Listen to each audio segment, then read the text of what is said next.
everybody, it's Micheline from Micheoumakes. Look who's here. Can't get her away. If I don't bring her in, she'll sit outside and cry. And she'll still cry when she's inside. Yes, I do. What's the matter? I'm very hungry. Enough dinner. She's eating it all up. That naughty pussycat, that white one that does nasty things to you. Yes, she's mean to me. Oh dear me, that white pussycat. What does she do to you? Well, to start with, she doesn't listen to me. She? Yes, that's true. And what else does she do? She chases me around the room. Do you come and tell me when she does that? I'll come and tell you now. Hang on. Oh, she's going to come and tell me now. Will you just look at these bruises she's given me? What?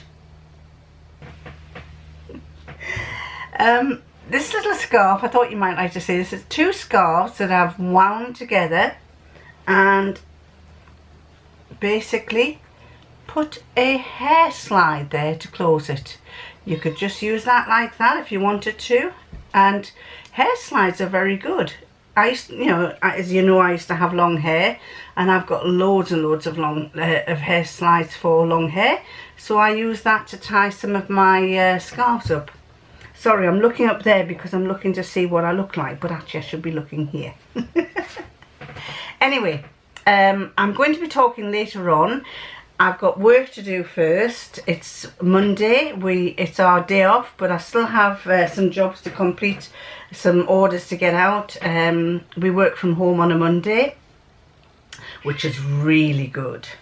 Complete with pussycat down here, just down here now. Excuse the noise in the background. Engraving a plate, should be finished soon. This is a tip that I use that you might find quite handy, and it can save you a bit of money when times are tight. I have a little pair of scissors. I've had these for it must be 30-40 years, I think. I like them because they're tiny, just for snipping threads and things, but they are getting a bit difficult to snip. Let me just show you what I mean. And watch, this will be sod's law because it'll probably not work. But if I do, I knew this would happen. If I do that, I can't get it to cut. It doesn't cut very well. It cuts okay on the end, but not in the middle. So basically, I need to sharpen them. And some people might just bin them. Some people might bin them, but I would sharpen those, and I'll show you the way I sharpen them. Now the other one that I have problems with sometimes is this one. If you damage your blade, then you'll find that when you're cutting along, you find there's one piece of fabric that doesn't cut very well, and your automatic thought is, oh, I've got to get a new disc. And they're not cheap, these discs. I can't remember, I think about £4 to £6, maybe it's more. If I go like that, this one here had a little notch, a tiny little mark on it somewhere. A few little notchy things on it. I can feel as I go around with a pencil, you can feel little bumps on it. And it does cut very well. I've already sharpened this blade, but you can, if you are desperate and you can't afford to buy a new one, you can actually sharpen that. And again, I'll show you. Now the thing that you need to sharpen them with is, now these are the reason why I tell you this, because in my day when I was a young girl, a man used to come around the streets where we lived on a bicycle. I think he was on a bicycle. It was a tricycle, and on the front was a great big massive grinding wheel, and he used to go to shout up down the street, and he would sharpen your knives for you. And I used to be fascinated watching the way he did it. And he used to use the bicycle wheel. He used to take the chain off the bicycle and then put the chain onto something else, and use this bicycle wheel using his feet, and this big stone grinding stone would rotate, and he would sit there with the knife, grinding the knife and getting it nice and sharp, and then he'd charge the lady something, and the lady would would pay for it and should have some new sharp knives. And then when I took over my father's business for a while, he showed me how to sharpen knives as well on the miniature grinding stone. So which is a electric grinding stone that you sharpen knives and things with. And he used to show me how to sharpen my tweezers, because sometimes tweezers got broken. He used to use very, very fine hairspring tweezers, and if they fell on the floor they broke. They were so fine, so tender at the end, that if they fell on the floor they broke. And so he used to grind them down. You couldn't reuse them for hairsprings, because hairsprings are very, very delicate. So he would grind them down and he would use them for another purpose. And I have several tweezers that have gradually been ground down till they're little stumps, but they're still usable. Anyway, what you need is this, or something similar, and it's called, I don't know if you can see it, it's the reflection's not that good, it's called cook whetstone. And basically it's a stone that the chefs would use. Some chefs would use. It's a little stone block on a piece of rubber or plastic. This is a little plastic, and that sits in there. And basically I'm going to sharpen with this, and I'll show you the process. Look at the pair of scissors. You've got this sloped edge here, and in the case of this little pair, it's basically a sloped edge. This is the pair I want to sharpen, but I'm explaining it to you with the bigger ones. You've got a sloped edge there, and that is not the edge that we're going to sharpen. The edge that we want to sharpen is actually that edge along there. It's nice, in this case it's nice and smooth. There are no burrs on it. No, if you try to cut a piece of wire, it may cause a nick to happen along there. So basically what we're wanting to do is get that sharp edge as smooth and as sharp as possible. When the scissor blades close, probably better to show you that way, they almost cross over on each other. If there's a gap, then they're not good scissors.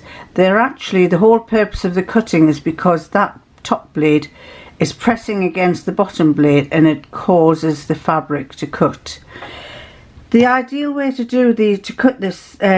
ideal way to sharpen this is to take the scissors to pieces and unscrew that, so you've got two halves and you can work on it a lot better that way. But in my case, because this is a tiny pair and it has got a little screw there, but it's a tiny screw, I'm going to leave it together like that, and I'm going to try and sharpen this the best I can. Now that is the edge I want to do, and I don't know if you can see there, but that edge is smooth. It's got a nice clean edge on this side, but on the far side there are little black dots, and those little black dots are showing me that that's where I've caught things, pins and things, and it's causing a bit of it's not cutting very well. The scissors cross over. Can you see how I can feel that they're just touching nicely together. So basically what I have to do is I have to try and sharpen the little ledge along there. And what I do is I open these scissors as wide as I can go, which is about there, and then I get the blade, the part of the blade which is that part, that little short edge, I get that onto the stone as close as so that it's lying exactly in the right angle, and then I just slide it along and do it again and again. It takes a lot of stuff off with it.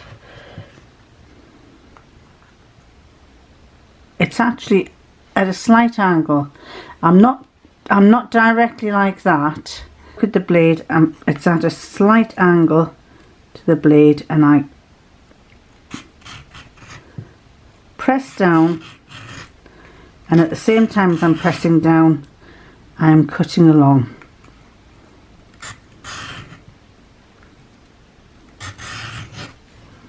Take all this off, and already I'm seeing a nice sharp edge developing. So let's do it again.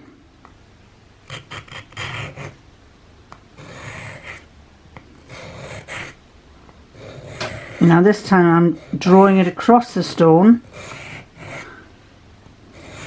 still at an angle, not at right angles but at a nice angle, and I can see that blade is getting nice and smooth, getting nice and cleaned up. There's not so many burrs on it. So we'll try it again, and that is a nice cut. Now then I change over and do the other side, and the other side is the same. I need to go at an angle to where to lie exactly in the same angle as the cut as the blade has been cut, and then go down.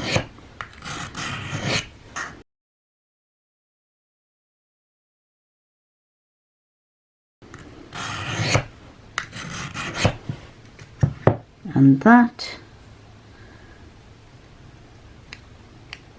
well, let's see. And you may have to do it a few times, but once you've done it, once you've been finally done them, I've done this a bit longer than I've shown you on the video, probably another 4 or 5 minutes of it. I thought you'd be a bit bored if I did it just completely, but if I take this now and I then cut this thread, look at that, a perfect pair of scissors that can cut the thread beautifully. So that's my scissors sharpened, so I'm pleased with that. And now then, the next one is how to redo your blade process.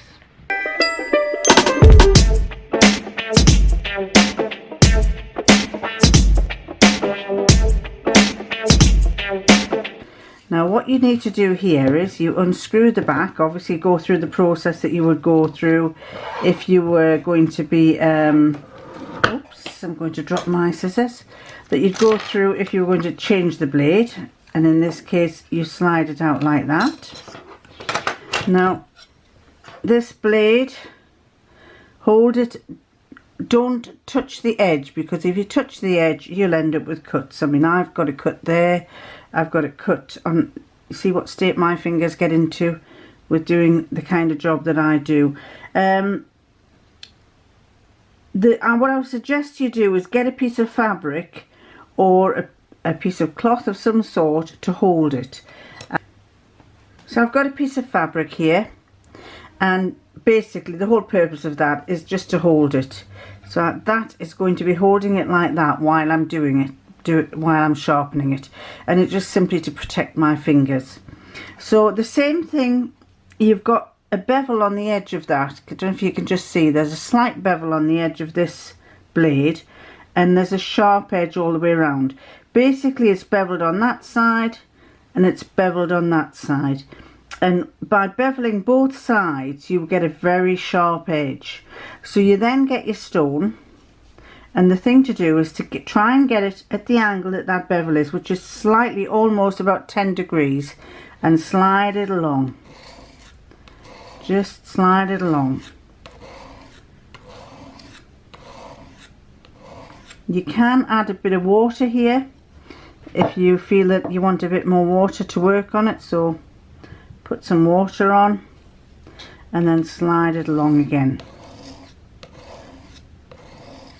And then what you do is you rotate it a bit more and then do it again. Rotate it, do it again.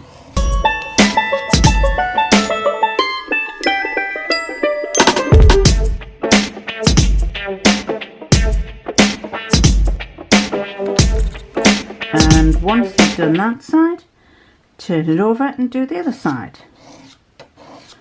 what you can do to see if you can to make sure you know where you are is put a mark on. I haven't got, if you've got a pencil or I'm starting there and I'm going to work my way around. So there's the first bit.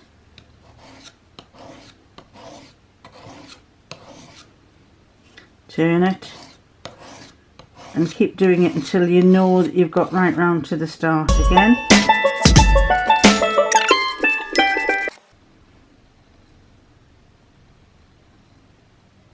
And there's my pencil mark there. So I'm just almost coming back to where I started from.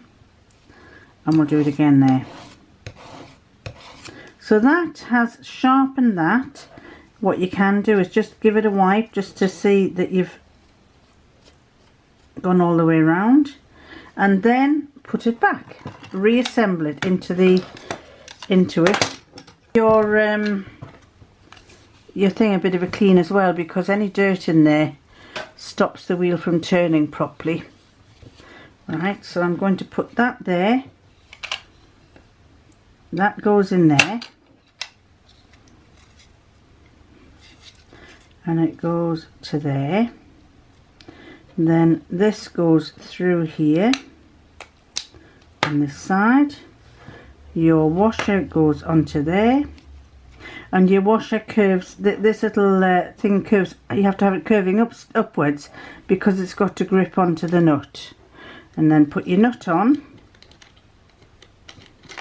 Oops.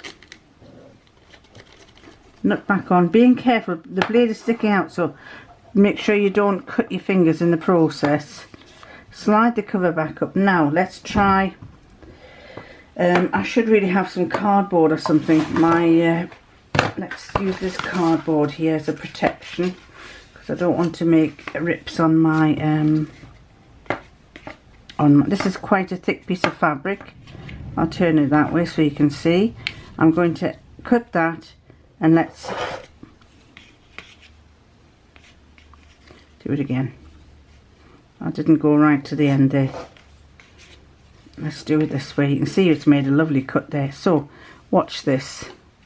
I'm doing this kind of, I think I'll have to stand up because I can't do it sitting down. Right, I'm going to cut this here, and there you go. I'm not doing very well at the start because I'm there. If I go like that, there you go. So it's cutting this fabric. I'll do it again to let you see. Perfect cut. Let's do a double. See if it'll go through double thickness there. I feel like one of those market sellers there. There you go. So basically, by sharpening that blade, you've given it a new lease of life, and you'll be able to keep cutting for a while, and you won't have to go and spend too much money on a new blade. I can vouch that that will work. That is just as good as buying a new blade. I've sharpened that about 2 or 3 times, and it saved me quite a bit of money. And you know, this is what helps when you're sewing, saving with a bit of money. So that is how you sharpen your rotary cutter. I hope you enjoyed that. For those of you who are a bit not very keen on doing that sort of thing with you know, it's like doing it by hand like that, there are some tools that you can buy for sharpening your rotary blades in particular. I won't show you how you do it, but I will link you to down here to 2 videos where they explain what they do. And the first one is by the very late and very lovely Nancy Zeman, who died last year. And she does a video where she explains how to use, now I'm going to have to look at my notes here. One is the orbital blade sharpener.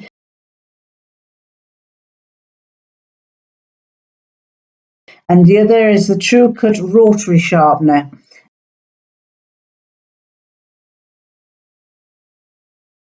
And they are both 2 tools that you could sharpen your blades with. And then also Pepe Corey from Craftsy, a link to her videos down here.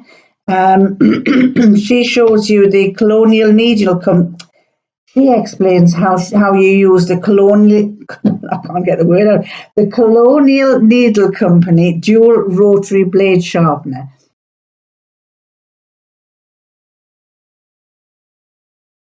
Now that one in particular I think is very good. It's basically two cups, like two little blue cups that hold your rotary blade. You take them, separate them, put your rotary blade in the middle, and then you put the cup back on and you twist it. And I think if I'm right, you twist it, and by twisting it, you're sharpening one side. Then you take the cup off, turn the blade around, put the other one on and twist that. The only thing is that they are not cheap tools. The waterstone that I use costs about £3. These tools that I am telling you about that Nancy and Pepper have described, or they show you in their videos, they start around about £15–20, maybe it's even dearer.